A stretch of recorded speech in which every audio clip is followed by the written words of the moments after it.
Welcome to ShiftWatch. I'm your host, Starbuck. On this episode, I'm going to begin with a clarification between ultra-terrestrials, those multidimensional beings we recognize, as opposed to extraterrestrials, those we are currently unfamiliar with. Viviane Chauvet is an Advanced Arcturian Hybrid Avatar who I had the pleasure of meeting a few summers back with her husband at a Mount Shasta summer conference. I believe it's important for everyone to know about the existence of such souls, because if you wanted evidence of ultra-terrestrial help that's been afforded Earth and humanity, get to know Viviane. This was from a panel discussion in preparation for the Lemurian Awakening Retreat in Mount Shasta, July 11th through the 13th. Here she talks about reunification and highlights the efforts to reunify Lemurian and Atlantean energies. Next, according to Ben at Suspicious Observers, the Earth will flip over. I agree, and truth be told, she's actually overdue. Then, the latest extreme seismic activity was yesterday, June 3rd, 2024, in the Philippines. The Canlaon volcano eruption was the largest on record, with plumes of ash reaching a height of 25,000 feet. Finally, who are the Solarians? My awareness of them first came in October of 2022 while I was in my hotel room during the GSIC conference. That evening, I poured out AI images of light beings that I couldn't identify at the moment, but they came into my awareness nonetheless. I would soon come across information meant for me from Maya Nartumit at newearthstar.org. Maya has been receiving and archiving messages from Thoth since the early 1970s. On 3 different occasions, I was led to her archives for answers I was waiting to collect. Andaras and Ethereum, Thoth in his earlier human incarnations, and the Golden Taya allotments. The dots would connect over time as the information assimilated. I always sensed there was something beyond what I believed were my Pleiadian starseed beginnings, because I had cosmic memories of visiting Taygeta as well as Rigel, Antares, Vega, Sirius, and Alcyon. Maya sheds some light on this topic, and I sense if you've been assisting in the clearing process for either Gaia or others, chances are good that you resonate with being Solarian of some form, or at least using your energetic clearing mastery on their behalf.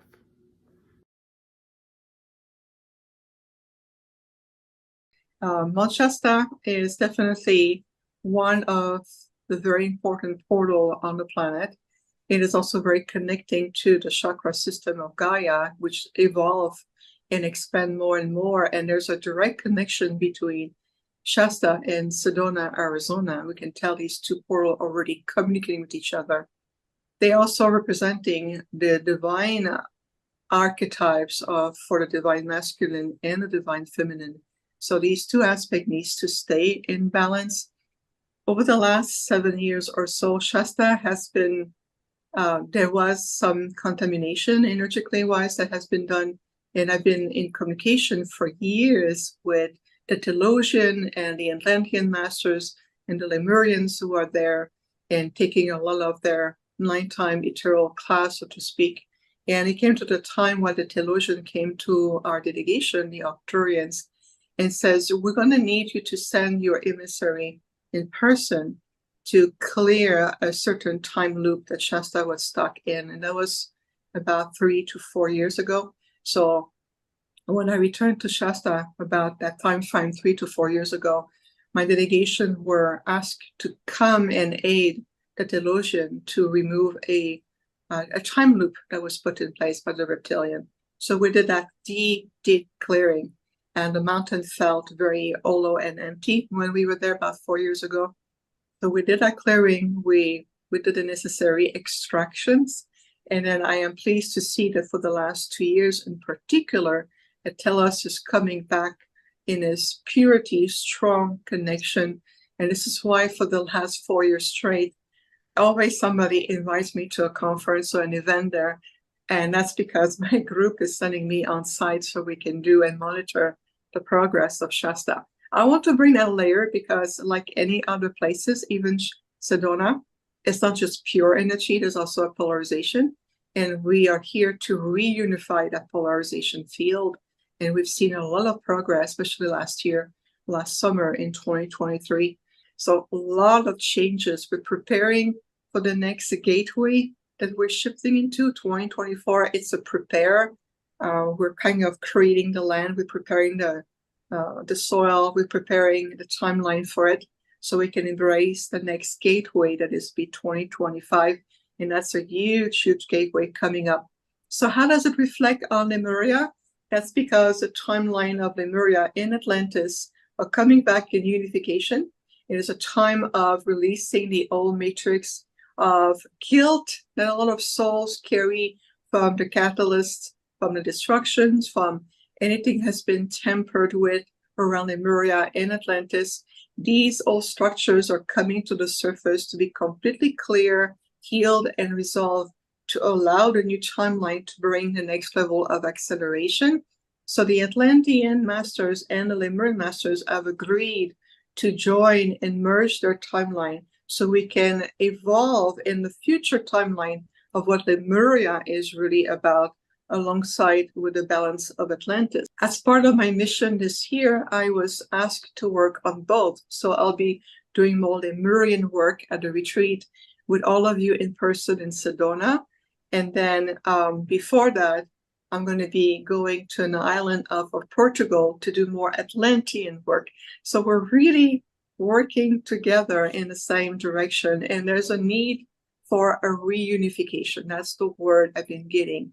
So we can finally release ourselves from any karmic loop in regards to Lemuria or overlapping the energy or the influence on Atlantis. So that's part of the essence of what we're feeling. It's a grand rising. It's a grand return, I would say, even more elevated than it was. This is why then when we received the lovely invitation to come in person, my Arcturian father said, "You must accept at once." So I replied to the email right away. Of course, we will be honored to be there because we're being sent and my delegation will be with us.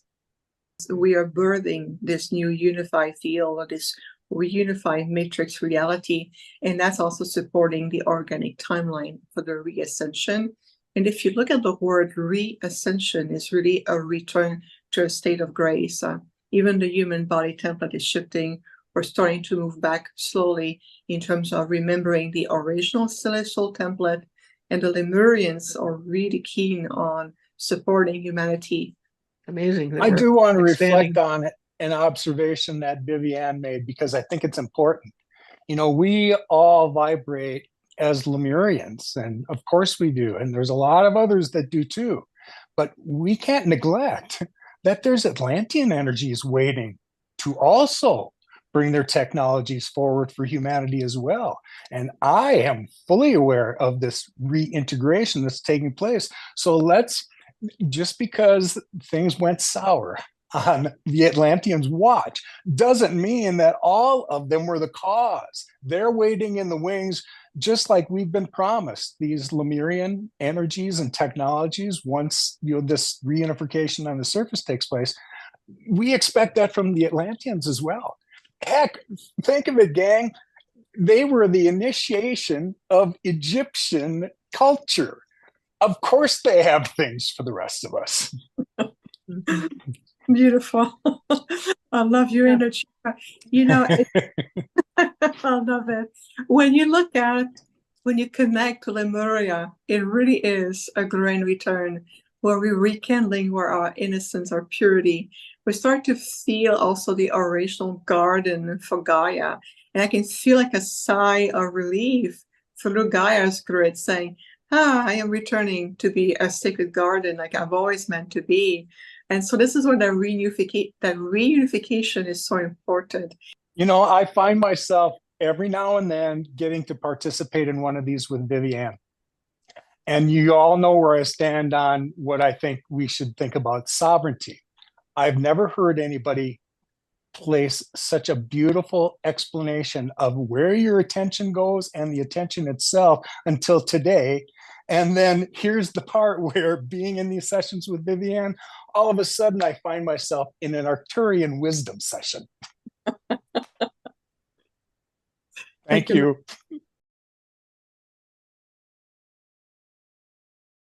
One of the most difficult to believe aspects of the Earth disaster cycle, which will reset in the next 25 years, is the Earth flipping over.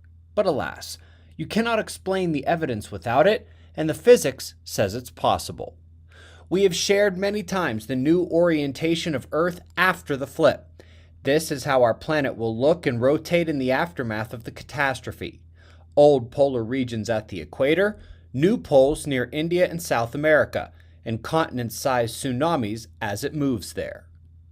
We have described in detail that our preferred theory for this is a crustal unlocking from the mantle in the solar micronova event. Induction breaks the thermoelectric bond between them, and the crust slides free. But we have also gone over and do fully recognize the possibility of another alternative, the Cherenkov effect, the tennis racket theorem, or second axis theorem. In fact, despite our preference for unlocking the crust to be this mechanism, we made 2 videos on the Cherenkov effect in 2019, 5 years ago. Given the theory's recent resurgence into the internet, we figured it's time for a quick review for all of you here. So here is where this begins, the spinning object in space. This can be done with any object spun around an axis that is not symmetrical, like a tennis racket or a hammer. There are periods of stability and rotation punctuated by a rapid flip, and then a recapture of stability for a while before another flip. Now, this concept was the focus of a video by Veritasium. Very cool channel, but he got this one wrong, because his entire premise was that this couldn't possibly apply to the Earth because we don't have the same dynamics and structure. He said that Earth is symmetrical about our spinning axis, and well, that is just not true. If Earth looked like this, actually looked like this inside, then okay, maybe. But this oversimplified view of the Earth is utterly false. And while for many purposes it is okay to just think of the Earth as a stable, spinning, symmetrical sphere, this case is not one of them. Not only do we have an imperfect surface, but the same goes as you head downward through the crust and below.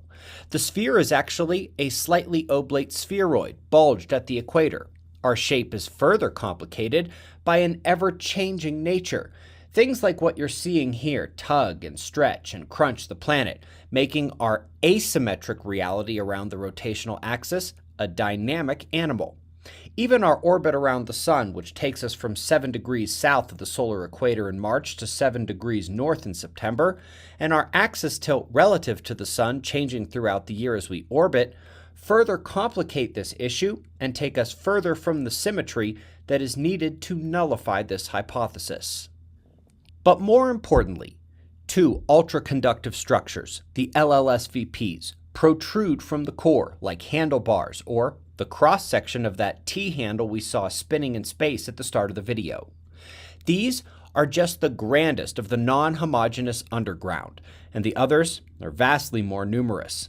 Folks, in order to scientifically say the Cherenkov effect cannot apply to Earth, everything I just described, from the equatorial bulge to eccentricity to the underground structures, would have to be forgotten and ignored.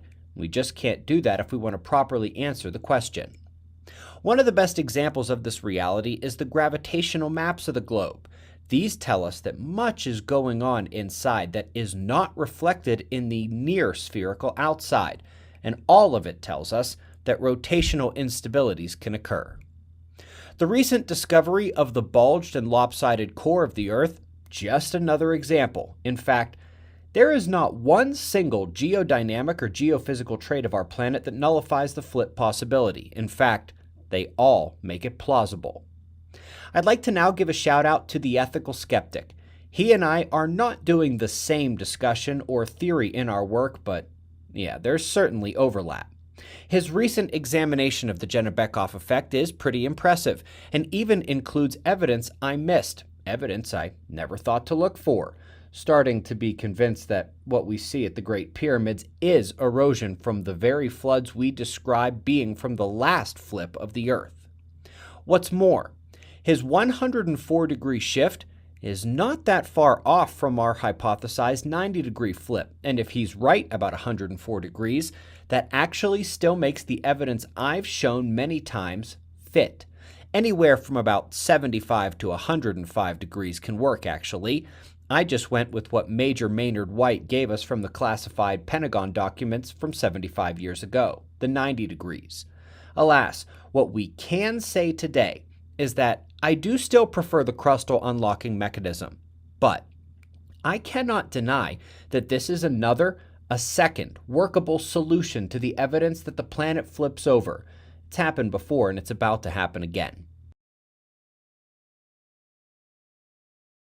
6:51 p.m. local time on June 3, 2024, the Canlaon volcano in the Philippines produced its largest eruption in recorded history.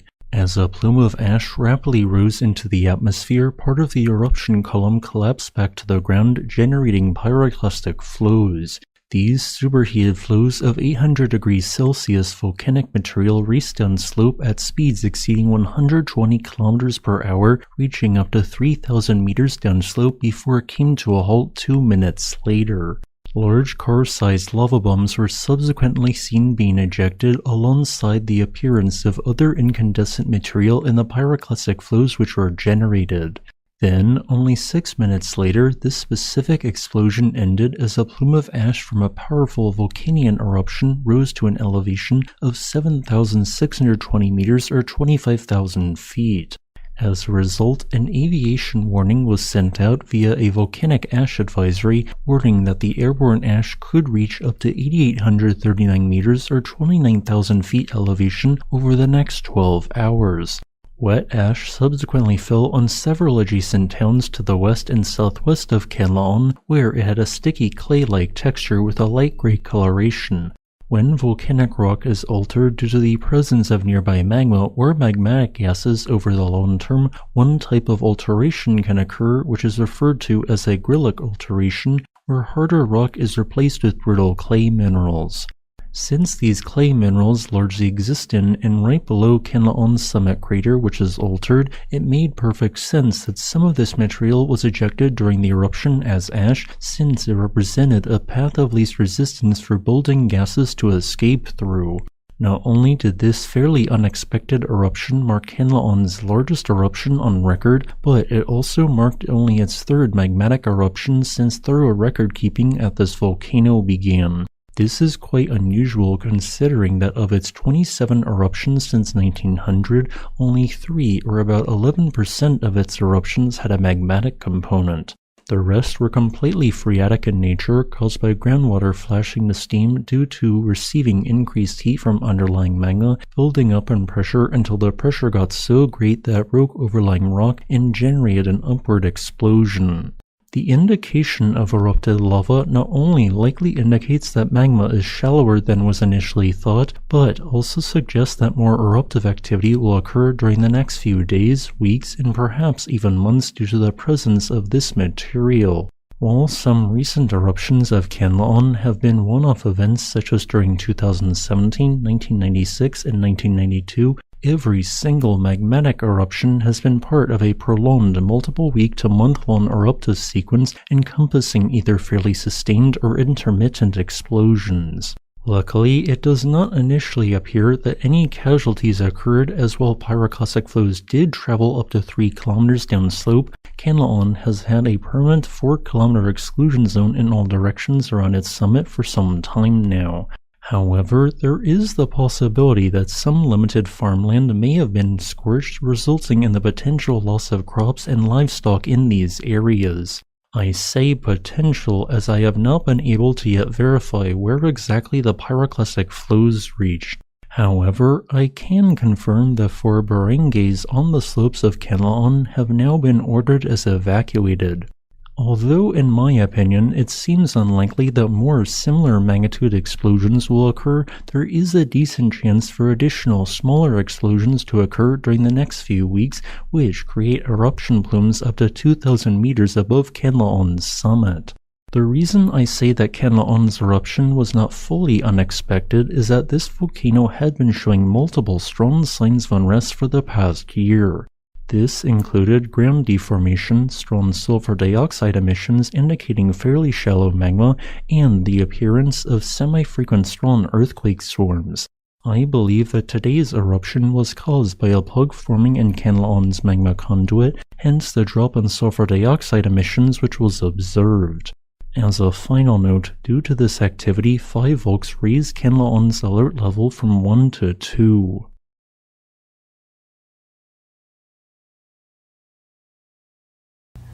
I would like to begin, as I usually do, with reading to you from my old files. Perhaps I should say my ancient files. And this is on the Solarians. We will discuss more about the Solarius and all of this, but I just want to start with this basic. The Solarians are those souls which were separated from the first beams of soul generation into creation stars, which were resonant with the Solarius. They were cultivated to be the guardians and servants of the sacred rays of life creation. That's the rays of Solarius. These are the sun children, for here on earth, in sensitivity, they are much like little children as they maintain a blithe spirit. The Solarians are the scouts, the cosmic frontiersmen, those who clear the sacred earth and raise the bridges and build the temples from the cosmic blueprint. Let me pause in the reading for a moment. The flame of Aton, the horizon of Aton, this represents the solar path that is coming from the cosmic eye or the divine eye of God. This is all symbolic, of course, because it's beyond our comprehension in many ways. But terms that Thoth has used, we're going to talk about the sun lords, the pureborn, which are also called the sunborn, children of the sun, Solarius, the Solarians, all of this, and the Aton, which is the sun, the supreme sun atom. All of these things relate to this great cosmic experience.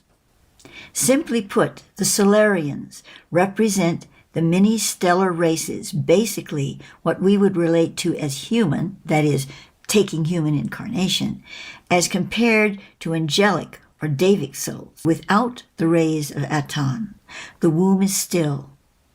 I do not speak here of the sun you see in your skies, but the great spiritual Solarius, the third eye of the source of all things. All creation is composed of rays from the Solarius. Throughout the 3 ultra-universes and many cosmic universes, within all dimensions and interdimensions, in every plane of thought, reason, or comprehension. That, of course, was from Thoth directly, so to speak. And then it is our Solarian mind that will lead us through the stargate of the Metatron into the full spectrum of our pure gem Merkaba bodies. The children of the sun, the Solarians, these aren't some elite group. You may well be a Solarian soul if you're listening to this because you're interested, you're being drawn into this frequency. If you're not a Solarian soul, you may be one of those who came later to carry the torch, as Thoth puts it. But there are many degrees of Solarians.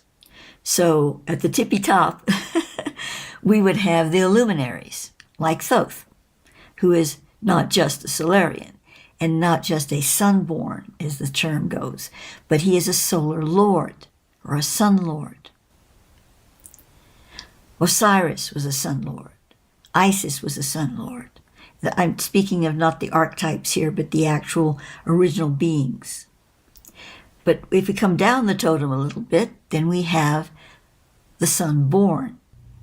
So the sunborn were the early Solarians, all of the Solarians, illumined and otherwise, that were here on the planet at the time that the Illumined Masters, the sun lords, were here on the earth. They were here to create a bond and a strengthening of our genetics toward the spiritual family that we were a part of, which was them. Were our kindred.